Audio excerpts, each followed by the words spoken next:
അൻവരി, ഇന്ന് അവിടെ പങ്കജ് ഭണ്ഡാരിയുടെ ജാമ്യാപേക്ഷ ഇവിടെ പരിഗണിക്കുന്നുണ്ട് ഹൈക്കോടതി. അതിലൊരു വിധി നമ്മൾ പ്രതീക്ഷിക്കുന്നുണ്ട്. അപ്പം LDFന്റെ മധ്യമേഖല ജാഥ അത് കൊച്ചിയിൽ പര്യടനം തുടരുകയാണ്. എന്തൊക്കെയാണ് മധ്യകേരളത്തിൽ നമ്മൾ ഇന്ന് പ്രതീക്ഷിക്കുന്ന മറ്റു വാർത്തകൾ?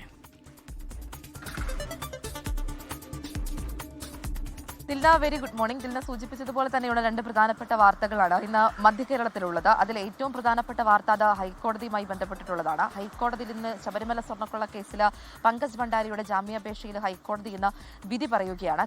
ജസ്റ്റിസ് ബദറുദ്ദീന്റെ ബെഞ്ചാണ് കേസിൽ വിധി പറയുന്നത്. കേസിൽ 12ാം പ്രതിയാണ് പങ്കജ് ഭണ്ഡാരി. ഈ ദ്വാരപാലക ശില്പത്തിൽ നിന്നുള്ള സ്വർണ്ണപ്പാളികൾ അത് വേർതിരിക്കുന്നത് പങ്കജ് ഭണ്ഡാരിയുടെ കമ്പനിയാണ് എന്നാണ് SITയുടെ കണ്ടെത്തൽ. അത് മാത്രമല്ല, ഈ സുപ്രധാനമായിട്ടുള്ള പങ്ക് ഇതിനകത്ത് പങ്കജ് ഭണ്ഡാരിക്ക് ഉണ്ട് എന്നും SIT കണ്ടെത്തലുണ്ടായിരുന്നു. ഇതിന്റെ എല്ലാം അടിസ്ഥാനത്തിലാണ് പങ്കജ് ഭണ്ഡാരി SIT അറസ്റ്റ് ചെയ്യുകയും പിന്നീട് റിമാൻഡ് അടക്കമുള്ള കാര്യങ്ങളിലേക്ക് മുന്നോട്ട് പോവുകയും ചെയ്തിട്ടുണ്ടായിരുന്നത്. പക്ഷേ ഈ SITയുടെ അറസ്റ്റ് അത് നിയമവിരുദ്ധമാണ് എന്ന് കാണിച്ചുകൊണ്ടാണ് പങ്കജ് ഭണ്ഡാരി ഹൈക്കോടതിയിൽ ഹർജി നൽകിയിരിക്കുന്നത്. ഈ ഹർജിയിൽ പറയുന്ന ഏറ്റവും പ്രധാനപ്പെട്ട ആരോപണങ്ങളിലൊന്നും അല്ലെങ്കിൽ പറയുന്ന പ്രധാനപ്പെട്ട കാരണങ്ങളിലൊന്നും ഇതുമായി ബന്ധപ്പെട്ട് ഈ അറസ്റ്റുമായി ബന്ധപ്പെട്ട് തന്നെയാണ്. അറസ്റ്റ് നടത്തിയിരിക്കുന്നത് നിയമവിരുദ്ധമായിട്ടാണ്. SITയുടെ മുന്നോട്ടുള്ള പോക്കുകളും നിയമവിരുദ്ധമാണ്. അവരുടെ നടപടിക്രമങ്ങളെല്ലാം കൃത്യമായിട്ടുള്ള രേഖകളോ അല്ലെങ്കിൽ കൃത്യമായിട്ടുള്ള കാരണങ്ങളൊന്നും പലരിലേക്ക് കടന്നിരിക്കുന്നത് അത് എന്ന് കാണിക്കപ്പെട്ടിട്ടുണ്ടായിരുന്നു. ഈ റിപ്പോർട്ട് സമർപ്പിച്ച അതിന്റെ അടിസ്ഥാനത്തിൽ കഴിഞ്ഞ ദിവസം ഈ കേസ് പങ്കജ് ഭണ്ഡാരിയുടെ ജാമ്യാപേക്ഷ പരിഗണിക്കുന്നതിനിടയിൽ അതിരൂക്ഷമായിട്ടുള്ള വിമർശനങ്ങളും ഹൈക്കോടതിയുടെ ഭാഗത്തു നിന്ന് ഉയർന്നു വന്നത് നമ്മൾ കണ്ടതാണ്. ഇതിന്റെ എല്ലാം അടിസ്ഥാനത്തിൽ ഈ SIT നൽകിയിരിക്കുന്ന റിപ്പോർട്ടുകളുടെ എല്ലാം അടിസ്ഥാനത്തിൽ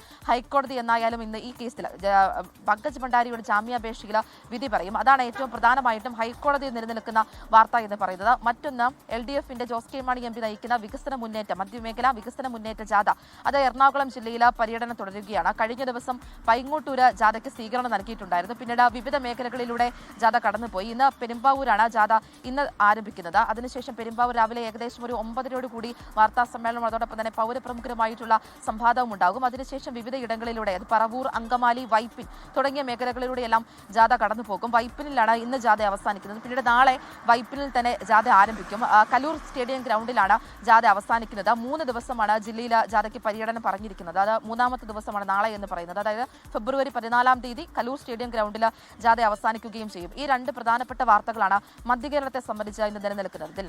ലോകത്തെവിടെയായാലും ഏത് സമയത്തും 24 വാർത്തകളും ഓഗ്മെന്റഡ് റിയാലിറ്റി പാക്കേജുകളും എക്സ്പ്ലെയിനറുകളും വിശദമായി കാണാൻ ഞങ്ങളുടെ YouTube ചാനൽ നിങ്ങൾക്ക് സബ്സ്ക്രൈബ് ചെയ്യാം.